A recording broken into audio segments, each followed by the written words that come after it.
মির্জাপুরের বাসা ফাউন্ডেশনের উদ্যোগে ইউনিয়ন ও উপজেলা পর্যায়ে বার্ষিক ক্রীড়া প্রতিযোগিতা অনুষ্ঠিত হয়েছে। মাসুদ পারভেজের তথ্য ভিডিও চিত্রে দেখুন বিস্তারিত। মির্জাপুরে বাসা ফাউন্ডেশনের উদ্যোগে সম্প্রসারিত সমৃদ্ধি কর্মসূচির মাধ্যমে ইউনিয়ন ও উপজেলা পর্যায়ে বার্ষিক ক্রীড়া প্রতিযোগিতা, পুরস্কার বিতরণ ও সাংস্কৃতিক অনুষ্ঠান অনুষ্ঠিত হয়েছে। শনিবার ও রবিবার 2 দিন ব্যাপী উপজেলার গায়রা বেতেল উচ্চ বিদ্যালয় মাঠ প্রাঙ্গণে এই অনুষ্ঠান অনুষ্ঠিত হয়েছে। অনুষ্ঠানে উল্লেখযোগ্য আইটেম ছিল ক্রীড়া প্রতিযোগিতা, গান, নৃত্য, কবিতা, সতীনে ছেলে কার কোলে, ভলিবল খেলা সহ বিভিন্ন প্রতিযোগিতা।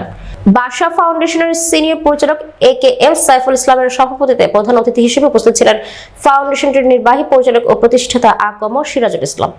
এছাড়া উপস্থিত ছিলেন ফাউন্ডেশনের GM শাহরিয়ার রহমান, গায়রা বেতেল উচ্চ বিদ্যালয়ের প্রধান শিক্ষক মোশাররফ হোসেন, ফাউন্ডেশনটির AGM জাকির হোসেন, UPSC সমৃদ্ধি কর্মসূচি অফিসার রাশিদুল ইসলাম ও UPSC সমৃদ্ধি কর্মসূচি অফিসার মাসুদ আব্বাসী, সমৃদ্ধি কর্মসূচি স্বাস্থ্য কর্মকর্তা অফিসার শামীম নাসরির শিক্ষা সহ প্রমুখ।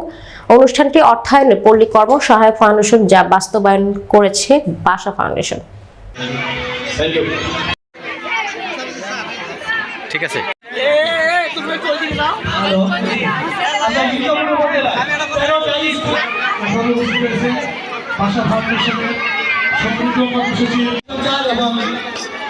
ঠিক আছে।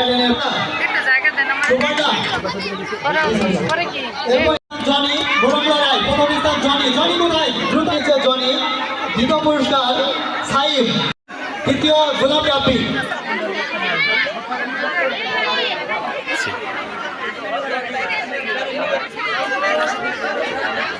জনিত বলেন টিম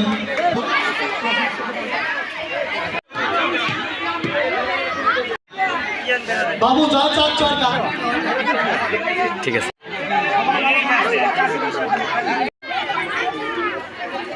সকল শিক্ষকের কাছে এবং পাশাপাশি সাংবাদিকতার ভাই থেকে শুরু করে আমাদের বৃদ্ধ প্রবীণ